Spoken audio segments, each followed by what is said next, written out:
اس وقت ایک نئی حکومت تشکیل ہو چکی ہے۔ عوام نئی حکومت سے اہم سوال کر رہی ہے کہ آیا وہ مہنگائی کو کم کرنے کے لیے اپنا کردار ادا کریں گی۔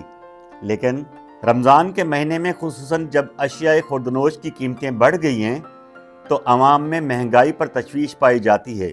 کچھ نہیں ہوگا، سب جو حکومت آتی ہے یہی کہتے ہیں کہ ہم یہ مسئلہ ختم کر دیں گے، وہ مسئلہ ختم کر دیں گے، لیکن وہیں کا وہیں کھڑا ہوگا، کچھ بھی نہیں ہونا۔ سر فائدہ کیا پہنچائیں گے، لارے لپے دیتے ہیں، کام کوئی نہیں ہوتا۔ غریب عوام جو ہماری جو ہے نا پس رہی ہے، اس سے مہنگائی سے باہر نکلنا چاہیے۔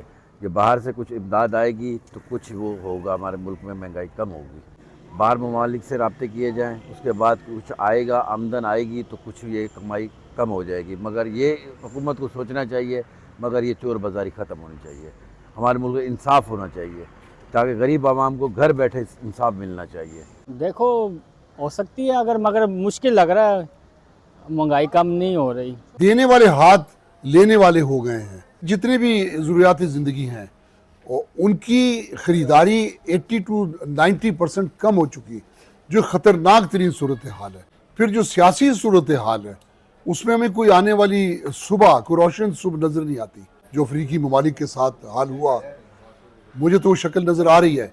ایک تاجر ہے تو اس کو ایماندار تاجر بننا پڑے گا، سیاستدان ہے تو اسے غیرت مند سیاستدان بننا ہوگا، حکمران ہے تو اسے ایک ذمہ دار حکمران بننا ہوگا۔ ماہرین کہتے ہیں کہ سرمایہ کاری کو بڑھانے کے لیے پاکستان کو ابھی سے منصوبہ بندی کرنی ہوگی۔ سب سے پہلے تو ایک پولیٹیکل اسٹیبلٹی کافی ضروری ہوتی ہے کسی بھی کنٹری کے لیے۔ بات ہمیں ایک لانگ ٹرم پلاننگ کی ضرورت ہے، کنٹری کی اکانومی کو ایک سسٹینیبل اسٹرانگ گروتھ کی طرف لے کے جائے۔ ہمیں انویسٹمنٹ بیس گروتھ کی طرف جانا پڑے گا، جس کو سی پیک کے اندر اسپیشل اکنامک زونز ہیں، اس کے اندر اگر فارن انویسٹمنٹ آ جائے تو ہمارے پاس جو ہے وہ اس کو اگر اسٹیبلش کریں تو ایک وہاں سے ہمیں انویسٹمنٹ آئے گی پاکستان کے اندر، جاب اپرچونیٹیز کریٹ ہوگی، اور اکنامک زونز کے تھرو ہم اپنی ایکسپورٹ جو ہیں اسے بڑھا سکتے ہیں۔ ہمیں اپنا ٹیکس ریونیو بڑھانا پڑے گا۔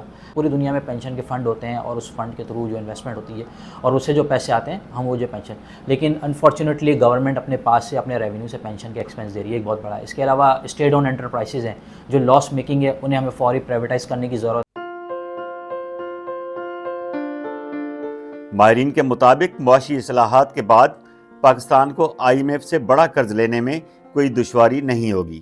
ایک نیا اور بڑا IMF پروگرام جو ہے وہ ہمیں نیگوشیٹ کرنا ہوگا IMF کے ساتھ، وہ 6 سے 8 بلین ڈالر کا جو ہے وہ کرنا پڑے گا۔ اس کے ساتھ شرائط بھی جو ہے وہ سخت ہوں گی۔ جب ہم IMF سے ڈسکشن کریں گے تو دیر از اے برائٹ پاسبلٹی کہ IMF ہم سے کچھ پری ریکوزٹس جو ہے وہ بولے، ایسی چیزیں جو ہمیں پروگرام شروع کرنے سے پہلے کرنی ہوگی، اور اس کے ساتھ ساتھ کچھ اس طرح کی کنڈیشنلٹیز ڈال دی جائیں اس پروگرام میں جو کہ اسٹرکچرل ریفارمز کے زمرے میں آئیں، جس میں پرائیویٹائزیشن کا ہونا، اسٹیٹ اونڈ انٹرپرائزز میں جو لاسز ہیں، خسارہ اس کو کم کرنا، انرجی سیکٹر میں ریفارمز، اور ملک میں جو ہے وہ فورن ڈائریکٹ انویسٹمنٹس کو اٹریکٹ کرنا جو ہے وہ شامل ہے۔ دوسرا بڑا چیلنج ہوگا فسکل ایئر 25 کا بجٹ ہوگا۔ اگر ہم IMF پروگرام میں جا چکے ہوں گے تو IMF کی طرف سے ہمیں جو ہے وہ سرٹین ڈائریکٹیوز ملیں گے کہ اپنے بجٹ کس طریقے سے بنانا ہے۔ اس وقت پاکستان کا مقدر قرضوں پر کام چلانا نظر آتا ہے۔